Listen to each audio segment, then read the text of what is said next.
Now this is a famous book. It's another Caldecott Medal winner. So you know it's got to be good. Where the Wild Things Are.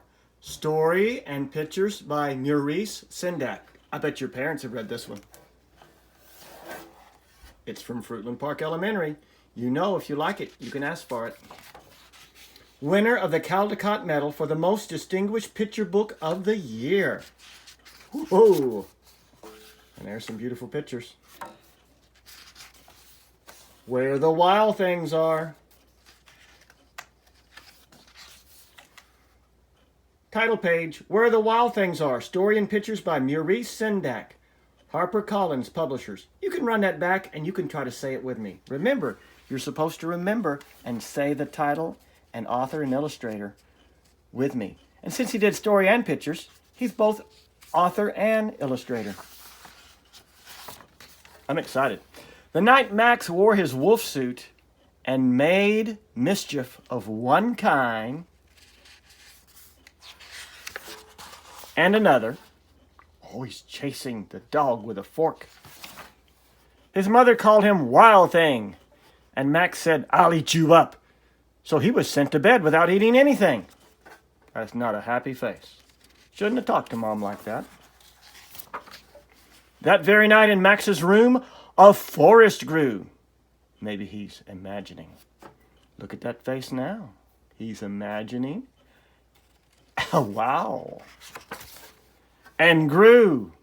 He's laughing now. And grew until his ceiling hung with vines and the walls became the world all around. What an imagination. And an ocean tumbled by with a private boat for Max, and he sailed off through night and day. It even says Max on it. And in and out of weeks and almost over a year to where the wild things are. I think he's in a time warp. Looks wild. And when he came to the place where the wild things are, they roared their terrible roars and gnashed their terrible teeth and rolled their terrible eyes and showed their terrible claws. Till Max said, be still, and tamed them with the magic trick of staring into all their yellow eyes without blinking once. And they were frightened and called him the most wild thing of all. And made him king of all the wild things. And now, cried Max, let the wild rumpus start. They're dancing in the moonlight. They're jumping. Ooh, their claws and their teeth. And Max is right there with them. They're climbing on branches, trees, or swinging. That one looks like a bird.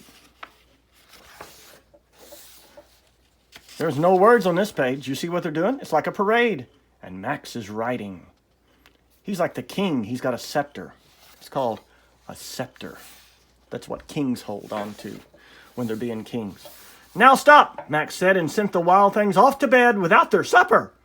And Max, the king of all wild things, was lonely and wanted to be where someone loved him best of all. Whoops. Then all around from far away across the world, he smelled good things to eat. So he gave up being king of where the wild things are. But the wild things cried, oh, please don't go. We'll eat you up. We love you so. And Max said, no. The wild things roared their terrible roars and gnashed their terrible teeth and rolled their terrible eyes and showed their terrible claws. But Max stepped into his private boat and waved goodbye.